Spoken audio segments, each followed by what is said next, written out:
Yeah, hitting bottom's a real gift. If you're, people that try to practice semen retention and stop edging, but if they still like it, they're not going to be too successful. But when you hit bottom, when you bottom out, there's some people, they get in trouble. They get go to jail and get put in that sex predator magazine that America has. And sometimes it's not even, they didn't even do it. Maybe the girl had some vengeance, wanted to, she's mad at him. They do that, and then get the police involved. And next thing you know, you're in this sex predator magazine. People go by your house. Oh, he's a sex predator. They put your address and everything in there. So you don't want to end up like that. That's a bottom. See, you hit a real bottom with this thing, and the bottoms take different shapes and forms. Like, we don't know. Your bottom might be different than someone else's bottom, but a bottom's a bottom. Bottom means you're so sick of yourself, you can't do it anymore, but yet you can't stop. You see, that's the thing. You really, really don't want to do anymore, but it's like, I really, really can't stop at the same time. It's like, oh damn, what am I going to do?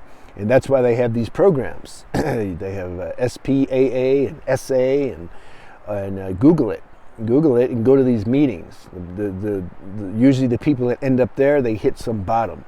And then they relate and they have camaraderie and chemistry with each other and support each other. And like that saying, when two or more gathered to find God or to realize one's spiritual nature, it's like spiritual power starts to come in because we're open.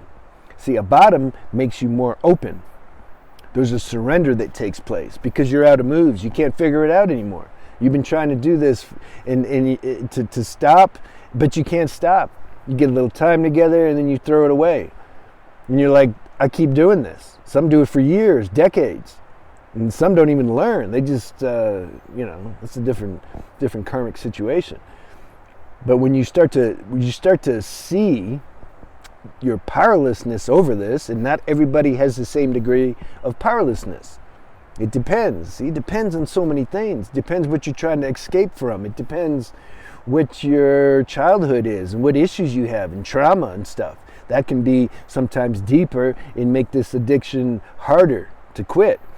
And if one was, for example, brought up in a decent family and you kind of just got sidetracked for a while and you went and experienced some, whatever, porn and prostitutes and then something just got tired. You're like, this is stupid. I'm going to stop. I'm going to focus on my life. I want to get better and be successful, or higher than that. You want to realize your true self. And those people, maybe they can just stop. They'll just stop doing it.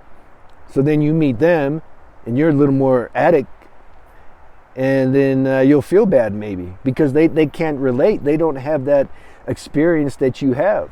They'll just say, stop, bro. Like, what are you doing? Like, just stop. I stop. Why can't you stop? You say, and you'll be like, damn, why can't I stop? There's something wrong with me.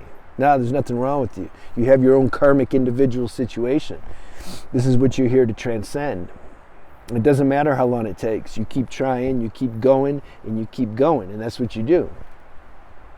When you hit bottom, all of a sudden now, and you give up, and you realize you've tried everything, and nothing works, there's some space.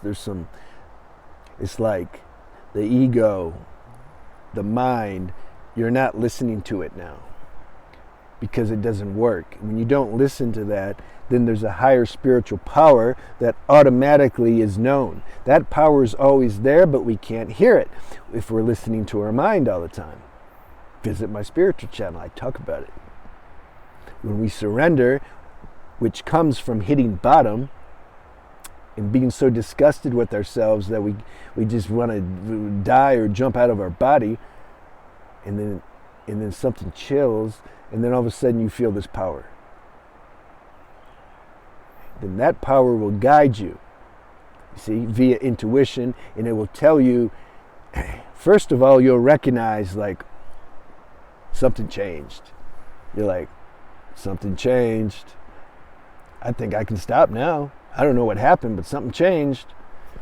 See, that's an epiphany or a spiritual intervention or an awakening on some level.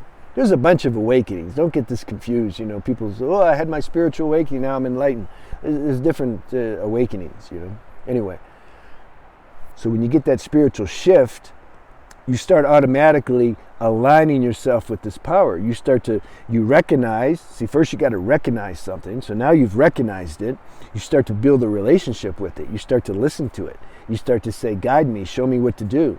Intuition starts telling you what to do. Maybe it'll tell you to go on Google and search for, Sex Porn Addicts Anonymous, and then you want to go to those meetings. Something inside is telling you to do that. It's time, you see, because you've surrendered.